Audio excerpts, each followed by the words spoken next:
ಕುಲದಲ್ಲಿ ಕೀಳ್ಯಾವುದೋ ಹುಚ್ಚಪ್ಪ ಮತದಲ್ಲಿ ಮೇಲ್ಯಾವುದೋ ಹುಟ್ಟಿ ಸಾಯುವ ಹಾಳು ಮನ್ಸನ ಮಧ್ಯೆ ಕೀಳ್ಯಾವು ಮೇಲ್ಯಾವುದು ಕುಲದಲ್ಲಿ ಕೀಳ್ಯಾವುದೋ ಹುಚ್ಚಪ್ಪ ಮತದಲ್ಲಿ ಮೇಲ್ಯಾವುದು ಹುಟ್ಟಿ ಸಾಯುವ ಹಾಳು ಮನ್ಸನ ಮಧ್ಯೆ ಕೀಳ್ಯಾವು ಮೇಲ್ಯಾವುದು ತಯ್ಯಕ್ಕುತ್ತಾ ಗಿಡದಾಗ ತಯ್ಯಕ್ಕುತ್ತಾ ಗಿಡದಾಗ ತಯ್ಯಕ್ಕುತ್ತಾ ಗಿಡದಾಗ ತಯ್ಯಕ್ಕುತ್ತಾ ದಿಗ್ರೆ ಇದ್ರಿ ಓದಿದ್ರಿ ಓದಿದ್ರಿ ತಿರಿದಿ ತಿರಿದಿ ತಿರಿದಿ ತಿರಿದಿ ತಿರಿದಿ ತಿರಿದಿದ್ರೆ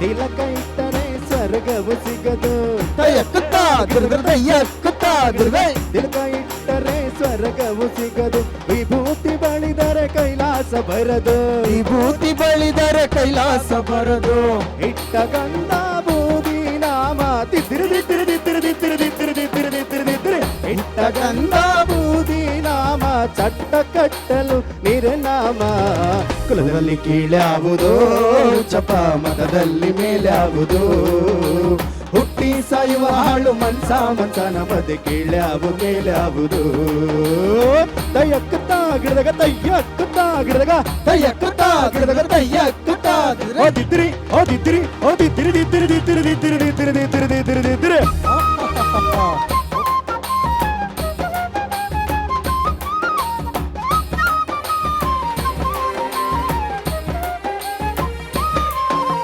ಶೈವರಿಗೆಲ್ಲ ಶಿವ ದೊಡ್ಡೋನು ತಯ್ಯಕ್ಕುತ್ತಾ ಗಿಡದಾಗ ತಯ್ಯಕ್ಕುತ್ತಾ ವೈಷ್ಣವರಿಗೆ ಹರಿ ಸರ್ವೋತ್ತಮನು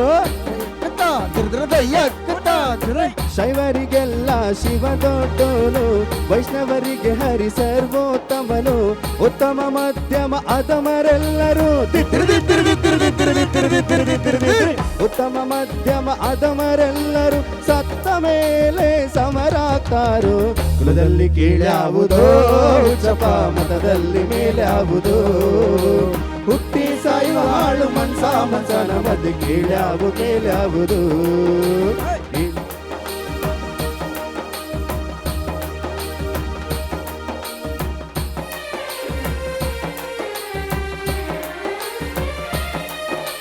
ತಲೆಗೊಂದು ರೀತಿ ನೀತಿಯ ಜಾತಿಯ ಹೇಳುವ ಜೋಗಿ ಸಿದ್ಧರು ಗುರುಗಳು ನೀತಿಯ ಜಾತಿಯ ಹೇಳುವ ಯೋಗಿ ಸಿದ್ಧರು ಗುರು ಮಸಣದಲ್ಲಿ ವೀರಬಾಹುವ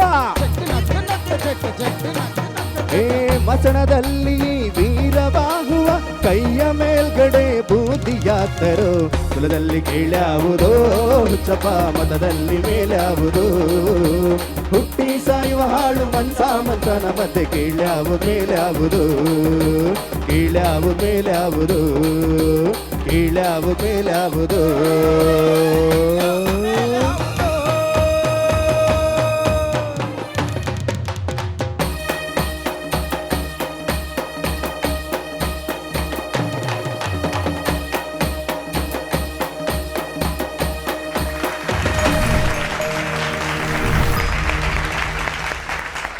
ನಮ್ಮ ವಾದ್ಯ ವೃಂದದವರಿಗೆ ಬರಲಿ ಜೋರಾದ ಚಪ್ಪಾಳೆ.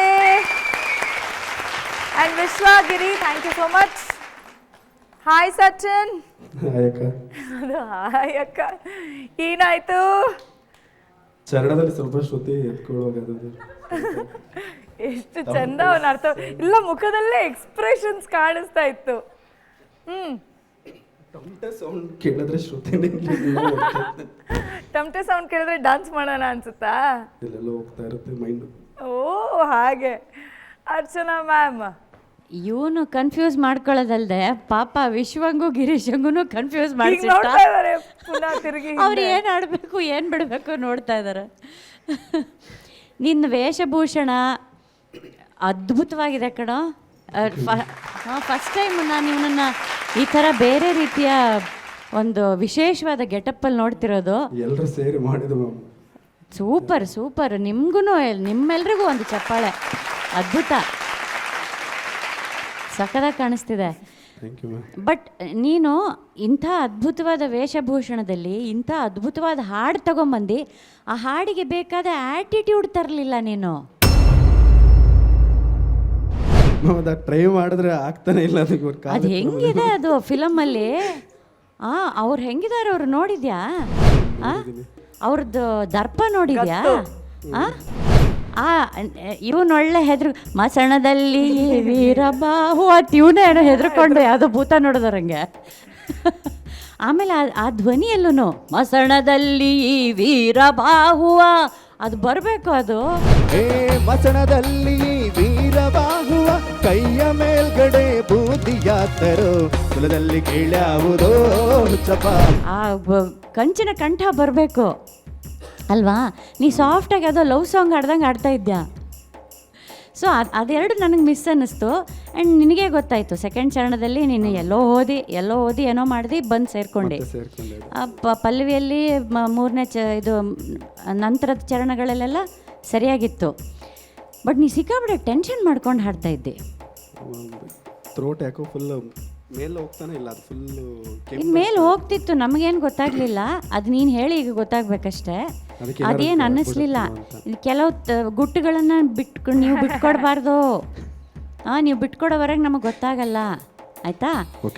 ಕೆಲವು ಸಿಂಗರ್ಸ್ ತಪ್ಪು ಅವರಿಗೆ ಸ್ಟ್ರೈನ್ ಆಗ್ತಾ ಇದೆ, ಮೇಲೆ ಹೋಗೋಕ್ಕಾಗ್ತಿಲ್ಲ ಅಂತ ನಮಗೆ ಕೇಳಿದಾಗ ಗೊತ್ತಾಗತ್ತೆ. ಕೆಲವು ಕಂಠಗಳ ವಿಶೇಷ ಏನು ಅಂದರೆ ಗೊತ್ತಾಗಲ್ಲ ನಮಗೆ ಕೇಳೋರಿಗೆ. ಅದು ನೀನೀಗ ಹೇಳಿ ಗೊತ್ತಾಯ್ತು, ಹಾಕ್ತೀನಿ ಅದಕ್ಕೊಂದು. ಅದನ್ನೇ ನಾ ಎಲ್ರಿಗೂ ಹೇಳೋದು, ನೀವು ತಪ್ಪು ಮಾಡಿದಾಗ ನಮ್ಮ ಗುರುಗಳು ಹೇಳ್ಕೊಡ್ತಾಯಿದ್ರು, ಎಲ್ಲರೂ ತಪ್ಪು ಮಾಡೇ ಮಾಡ್ತಾರೆ, ತಪ್ಪು ಮಾಡಿದ್ದನ್ನು ನೀವು ಮುಖದಲ್ಲಿ ತೋರಿಸ್ಬೇಡಿ, ಅವಾಗ ಎದುರಿಗೆ ಕೂತವ್ರಿಗೆ ಗೊತ್ತಾಗಿಲ್ದಿರೋರ್ಗೂ ಗೊತ್ತಾಗುತ್ತೆ ಅಂತ. ಕಾನ್ಫಿಡೆಂಟಾಗಿರಿ, ತಪ್ಪು ಮಾಡಿದ್ರು ಕಾನ್ಫಿಡೆಂಟಾಗಿ ಮಾಡಿ. ಕೆಲವ್ದು ನಮ್ಗೆ ಗೊತ್ತಾಗ್ಬೋದು, ಕೆಲವ್ದು ಗೊತ್ತಾಗದೇ ಇರ್ಬೋದು, ಅದು ನಿಮಗೆ ಪ್ಲಸ್ ಆಗುತ್ತಲ್ವಾ. ಸೊ ನಿನಗೆ ರೇಂಜ್ ಹೋಗೋಕ್ಕೆ ಕಷ್ಟ ಆಗ್ತಿತ್ತು ಅಂತ ನನಗೆ ಗೊತ್ತಾಗಲಿಲ್ಲ. ಅದು ನೀನು ಹೇಳಿ ಗೊತ್ತಾಯ್ತಷ್ಟೇ. ನೀನು ತುಂಬ ಎರಡನೇ ಚರಣಲ್ಲಿ ತುಂಬ ಶ್ರುತಿ ಬಿಟ್ಟು ಎಲ್ಲೆಲ್ಲೋ ಹೋಗಿ ಹಾಡ್ದು. ಒಂದು ಏಟ್ ಕೊಡ್ಬೇಕು ನಿನಗೆ ಅನಿಸ್ತಾ ಇದೆ. ಶೈವರಿಗೆಲ್ಲ ಶಿವ ದೊಡ್ಡೋನು, ವೈಷ್ಣವರಿಗೆ ಹರಿ ಸರ್ವೋತ್ತಮನು, ಉತ್ತಮ ಮಧ್ಯಮ ಅಧಮರೆಲ್ಲರೂ ಇಂಥ ಹಾಡು, ಇಂಥ ವೇಷಭೂಷಣ. ಒಂದು ಆ್ಯಟಿಟ್ಯೂಡ್ ಮಿಸ್ ಮಾಡಿದೆ, ಇನ್ನೊಂದು ಆ ಗಂಟಲಲ್ಲಿ ಆ ದರ್ಪ, ಆ ಶೌರ್ಯ ಬರಬೇಕಾಗಿತ್ತು. ಸೊ ನೀನು ಹಾಡಿಗೆ ಬೇಕಾದ ಎಲಿಮೆಂಟ್ಸನ್ನು ತರಬೇಕು. ಅದು ಇಂಥ ಐಕಾನಿಕ್ ಹಾಡುಗಳನ್ನು ಸೆಲೆಕ್ಟ್ ಮಾಡಿಕೊಂಡಾಗ ನೀನು ತರಲೇಬೇಕಾ ಎಲಿಮೆಂಟ್ಸು ಅಲ್ವಾ.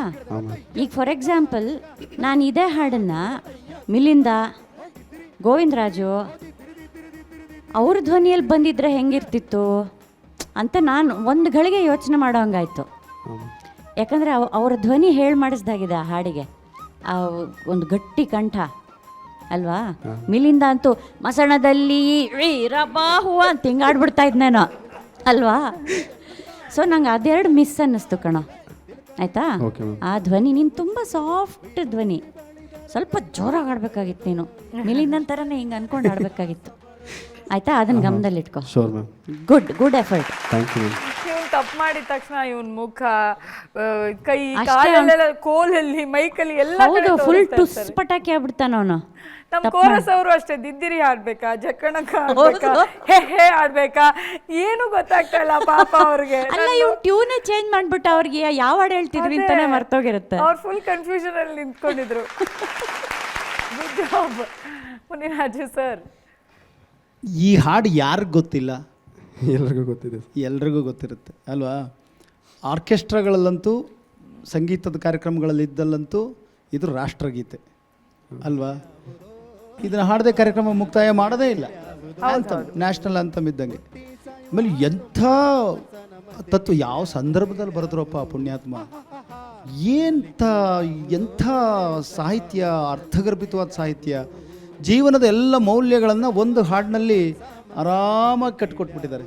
ಇದಿಷ್ಟೇ ಅಂತ ಹೇಳಿ, ನೀನು ಏನೇ ಆದರೂ ಇಲ್ಲಿಗೆ ಬರಬೇಕು ಅಷ್ಟೇ. ನೀನು ಏನಾದರೂ ಹೆಂಗಾದರೂ ಇರು, ಏನಾದರೂ ಆರು, ನೀನು ಯಾರಾದರೂ ಆಗಿರು, ಒಟ್ಟಾರೆ ನೀನು ಇಲ್ಲಿಗೆ ಬರಲೇಬೇಕು ಅನ್ನೋ ಒಂದು ಮಹತ್ತರವಾದ ಸಂದೇಶವನ್ನು ಈ ಹಾಡಲ್ಲಿ ಕಟ್ಕೊಟ್ಟಿದ್ದಾರೆ. ಆ್ಯಂಡ್ ಬಹುಶಃ ಭೂಮಿ ಇರೋವರೆಗೂ ಈ ಹಾಡಿರುತ್ತೆ. ಖಂಡಿತವಾಗ್ಲೂ ಅಂತ ಹಾಡೋದು ಎಲ್ಲರೂ ಒಂದಿನ ಹೋಗೋದೆ ಅಲ್ವಾ. ಆದರೆ ಅದರ ನಡುವೆ ಹೇಗೆ ಬದುಕಿದ್ದೀವಿ ಅನ್ನೋದು ಬಹಳ ಮುಖ್ಯ ಅಲ್ವಾ. ಹೌದು ಸರ್. ಈ ನಿನ್ನ ಕತೆ ಹೆಂಗಾಯ್ತು ಇವತ್ತು ಅಂದರೆ ನರ್ವಸ್ 90 ಸಚಿನ್ 90 ರನ್ ನೋಡೋದಾದ್ಮೇಲೆ ಇನ್ನು 10 ರನ್ ಹೊಡೆಯೋಕ್ಕೆ ಅವಾಗ ತಿಣಕಾಟ ಇದ್ದೇ ಇರುತ್ತೆ. 100ಕ್ಕೆ ಹೋಗ್ಬೇಕಲ್ಲಪ್ಪ ಅಂತ ತಿಣಕಾಟ ನಡೀತಾ ಇರುತ್ತಲ್ಲ. ಹಂಗಾಗಿ ಎಷ್ಟೋ ಸರಿ ನರ್ವಸ್ 90ಲೇ ಔಟ್ ಆಗಿ ಪಾಪ 100 ಎಷ್ಟೋ 90ಗಳಾಗ್ಬಿಟ್ಟಿರ್ತಾವಂಥವು ಹೌದು ನಿಜ. ಅಲ್ವಾ? ಆ ಇದಕ್ಕೆ ನೀನು ಸೇರ್ಕೊಂಬಿಟ್ಟೆ ಇವತ್ತು. ಅದು ಬಿಡಬೇಕು. ಅದು ಬಿಟ್ಟು ಇಲ್ಲ ಈಗ T20 ಆಗಿದ್ದಾವಲ್ಲ ಹಂಗೆ ಆಡೋಕ್ಕೆ ಶುರು ಮಾಡಬೇಕು. ಹೌದಲ್ವಾ? ಯಾವುದನ್ನು ಹೇಗೆ ಆಡಬೇಕು ಅಂತ ನೀನು ಅದನ್ನು ಫಾರ್ಮೆಟ್ ತಿಳ್ಕೊಂಬಿಟ್ರೆ ನಿನಗೆ ಆರಾಮಾಗುತ್ತೆ. ಯಾಕೆಂದರೆ ನೀನು ಸಿನಿಮಾದಲ್ಲಿ ಹಾಡ್ತಿದ್ದೀನಿ ಅಂದಮೇಲೆ ಆ ಫಾರ್ಮೆಟ್ಸ್ ಏನೇನಿದೆ, ಯಾವ್ಯಾವ ಥರ ಹಾಡುಗಳಿದೆ, ಅದಕ್ಕೆ ಯಾವ ಥರ ಧ್ವನಿ ನಾನು ಅದಕ್ಕೆ ಸರಿಪಡಿಸ್ಕೊಳ್ಬೇಕು, ಹಾಡಬೇಕು ಅನ್ನೋದು ನಿನ್ಗೆ ಗೊತ್ತಿರಬೇಕು. ಅದು ಓಕೆ ಸರ್. ಒಂದು ಒಳ್ಳೆಯ ವೇದಿಕೆ ಕಲಿಯೋಕ್ಕೆ ನಿನಗೆ ಒಳ್ಳೆಯದಾಗಲಿ. Thank you sir. ನೀನು ನೋಡೋಕ್ಕಷ್ಟೇ ವೀರಬಾಹು ಥರ ಕಾಣ್ತಾ ಇದೆಯಾ, ಆದರೆ ನೀನು ವೀರಬಾಹು ಅಲ್ಲ. ನಿನ್ನ ಪಾಪ ಒಂದು ಪುಟ್ಟ ಪಾಪು ಕುಲದಲ್ಲಿ ಕೀಳಿ ಯಾವುದಪ್ಪ ಹುಚ್ಚಪ್ಪ ಹೆದರ್ಕೊಂಡಲ್ವಾ? ನನ್ನ ಹತ್ರಕ್ಕೆ ಬರ್ಬೇಕು ನೀವು ಸತ್ತ ಮೇಲೆ ಅನ್ನಂಗಿದೆ. ನೀನು ನನ್ನ ಹತ್ರಕ್ಕೆ ಬರ್ಬೇಕು. ಇಲ್ಲಿ ನೀನು ಏನನ್ನಾಗಿರೋ ಮಸಣದಲ್ಲಿ ಈ ವೀರಬಾಹುವ ಕೈಯ ಮ್ಯಾಲ್ಗಡೆ ಬೂದಿಯಾದು ಹಿಂಗಿದೆ ಅದು ಅಲ್ವಾ? ಯಪ್ಪ ಅಲ್ಲ, ಅದು ಅಲ್ಲದೆ ಇವನು ಸಿನಿಮಾದಲ್ಲಿ ಹಾಡ್ದವನು, ಸ್ಟೇಟ್ ಅವಾರ್ಡ್ ತಗೊಂಡವನು. ನಿನಗೆ ಅದು ಯಾವ್ಯಾವ ಹಾಡಿಗೆ ಯಾವ ಭಾವ ಕೊಡಬೇಕು ಅಂತ ಗೊತ್ತಿಲ್ಲೇನೋ. ಆ ಕೋಲಿದೆ ನೋಡೋದ್ರಲ್ಲಿ ನೀನೇ ಒಂದ್ಸಲಿ ಹೊಡ್ಕಾ ಇರ್ತೀನಿ. ಆಯ್ತು ಮುಂದೆ ಈ ತಪ್ಪುಗಳಾಗಬಾರ್ದು ನಿಮ್ಮಿಂದ. Sure sir. ವೀರಬಾಹುವಾಗಿ ಇವನು ಹೆದರ್ಸಿಲ್ಲ, ಬೇರೆಯವ್ರು ಇವನು ಹೆದರ್ಸ್ತಾ ಇದ್ರು ವೀರಬಾಹುಗೆ, ಅವನೇ ಹೆದರ್ಕೊಳ್ತಾ ಇದ್ದ. ಮೇಮ್ಗಲ್ ಸರ್. ಸಚಿನ್, ಹಾಂ ಸರ್. ಈಗ ರಾಷ್ಟ್ರಕವಿ ಕುವೆಂಪುರವರು ಹೇಳಿದ್ರಲ್ಲ ವಿಶ್ವಮಾನವ ಸಂದೇಶ, ಅದರ ಹೋಲಿಕೆ ಹಾಡಿದ್ದು. ಕುಲದಲ್ಲಿ ಯಾರು ಮೇಲಲ್ಲ ಯಾರು ಕೀಳಲ್ಲ ಅಂತಕ್ಕಂಥ ಸಂದೇಶ ಹೊತ್ತ ಹಾಡು ಇದು ಅಲ್ವಾ? ಹೌದು ಸರ್. ಆಮೇಲೆ ಇದು ಏನು ಜಗತ್ ಪ್ರಸಿದ್ಧಿ, ಇದು ಎಲ್ಲರೂ ಕೇಳಿರ್ತಾರೆ. ಈಗ ನೀವು ಹಾಡಿದ್ದು ನೋಡಿದ್ರೆ ಅವರವರೇ ಜಡ್ಜ್ಮೆಂಟ್ ಮಾಡಿಬಿಡ್ತಾರೆ ಬೇಕಾದರೆ, ಯಾರ್ಯಾರು ಹೆಂಗೆ ಹಾಡಿದ್ರು ಏನು ಎತ್ತ ಅಂತ. ಹೌದು. ಇದು ಒಂದು ರೀತಿ ರಾಷ್ಟ್ರಗೀತೆ ಅಂತ ಏನು ಮುನ್ರಾಜ್ ಹೇಳಿದ್ರೆ ಅದು 100% ಅದು ಕರೆಕ್ಟ್. ಅದು ಎಲ್ಲ ಕಡೆ ಡಿಮ್ಯಾಂಡ್ ಮಾಡಿ ಆಡಿಸ್ಕೊಳ್ತಾರೆ ಈ ಹಾಡನ್ನ ಅಲ್ವಾ? ಹೌದು ಸರ್. ಹಾಂ, ಆಗಲೇ ನೀನು ಪ್ರಯತ್ನ ಮಾಡಿದ್ಯಾ, ಮಾಡಿರೋದ್ರಲ್ಲಿ ಏನೋ ಸಣ್ಣ ಉಳುಕು ಇದ್ದರೆ ಅದನ್ನು ಸರಿಪಡಿಸ್ಕೋಬೋದು. ಮತ್ತು ಮುಂದೆ ಚೆನ್ನಾಗಿ ಆಡ್ತೀನಿ ನಾನು. ನಿನ್ನಲ್ಲಿ ಆ ಒಂದು ಗುಣ ಲಕ್ಷಣ ಗಾಂಭೀರ್ಯ ಗತ್ತು ಎಲ್ಲ ಇದೆ. Thank you sir. ಮುಂದೆ ಅದನ್ನು ಬಳಸ್ಕೋಪ್ಪ. ಹಾಂ, ಥ್ಯಾಂಕ್ ಯು ಸರ್. ಧನ್ಯವಾದಗಳು. Thank you Sachin. ಎಲಿಮಿನೇಷನ್ಸ್ ಶುರು ಆಗಿದೆ. ಎಲ್ಲರೂ ಹಾಗೆ ನೋಡಿದ್ರೆ ಒಂದಷ್ಟು ಜನ ಡೇಂಜರ್ ಝೋನಲ್ಲಿ ಇದ್ದೀರಿ. ಇವತ್ತು ನಮಗೆ ಯಾರು ಬೆಸ್ಟ್ ಪರ್ಫಾರ್ಮರ್ ಇದರಲ್ಲಿ ಅಂತ ಹುಡ್ಕೋದು ಪಾಪ ನಮ್ಮ ತೀರ್ಪುಗಾರರಿಗೆ ಕಷ್ಟ ಆಗುತ್ತೆ ಈ ಸಾರಿ. ಆ್ಯಂಡ್ ಎಲಿಮಿನೇಷನ್ನೂ ಅಷ್ಟೇ ಅಲ್ವಾ? ಓಕೆ, ಗುಡ್ ಲಕ್ಸ್ ನಿಮಗೆ. ಚೆಂದ ಕಾಣಿಸ್ತಿದ್ದೀರಿ actually. Nice outfit. Thank you.